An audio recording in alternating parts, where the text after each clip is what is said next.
نحمدہ و نصلی علی رسولہ الکریم، اما بعد۔ میرے محترم سامعین، ناظرین اور حاضرین، آپ نے سورہ انفال کی تلخیص اور سمری سنی۔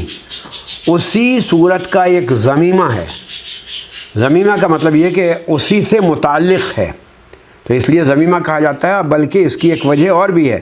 آپ حضرات جن لوگوں نے قرآن پڑھا ہوگا، سورہ توبہ میں جو ہے وہ بسم اللہ نہیں لکھی ہوتی، اور بسم اللہ پڑھنی بھی نہیں چاہیے، کیونکہ اسی صورت کا، اسی جہاد کے جو چیپٹر چلا آ رہا ہے، اسی سے متعلق یہ ضمیمہ بھی ہے۔ اور کچھ لوگ یہ بھی کہتے ہیں کہ اللہ تبارک و تعالیٰ کی قہاریت ہے اس میں، کیونکہ جو انسان سرکش ہو گئے تھے تقریباً اتنے دنوں سے، 13 سال سے، اور ویسے بھی ہزاروں سال سے، تو اللہ تعالیٰ کی قہاریت نازل ہو رہی تھی، تو اس میں رحمت والا معاملہ کہاں آتا۔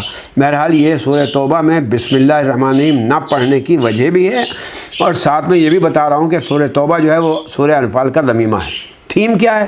تھیم وہی ہے، جہاد۔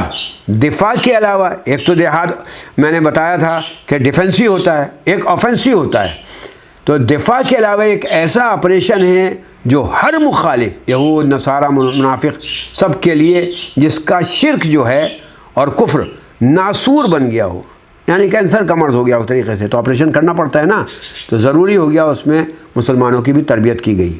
یہ مدنی صورت ہے، یہ بھی آیات اس میں 129 ہیں، لیکچر 5 ہیں، پیراگراف جو ہیں وہ 7 ہیں۔ 1 سے 28 تک مشرکین مکہ یعنی بنی اسماعیل کے خلاف جہاد، بنی اسرائیل کے خلاف جہاد، اور 29 سے 35 تک اہل کتاب یعنی نصارہ، یہود کے اور بنی اسرائیل کے خلاف جہاد۔ بالکل ٹھیک ہے، پہلے بنی اسماعیل ہی کے خلاف جہاد ہوا، یعنی جو مشرکین مکہ تھے، لیکن بنی اسماعیل میں جو مسلمان ہو گئے تھے ان کے خلاف تھوڑا جہاد ہوگا۔ اور آیت نمبر 136 سے 41 تک ترغیب جہاد دی گئی کہ جہاد کیوں کرنا چاہیے۔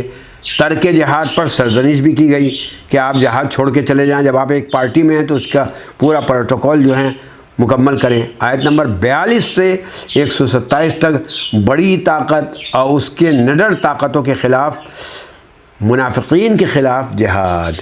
یہ بلکہ بالکل آخری ہے، کیونکہ منافقین جو ہے وہ بہت ہی خطرناک قسم ہے انسان کی، پہلے بھی آ چکا ہے سورہ بقرہ میں، کیونکہ ظاہر وہ کچھ کرتی ہے اور باطن کچھ، وہ کھلا دشمن نہیں ہوتی ہے۔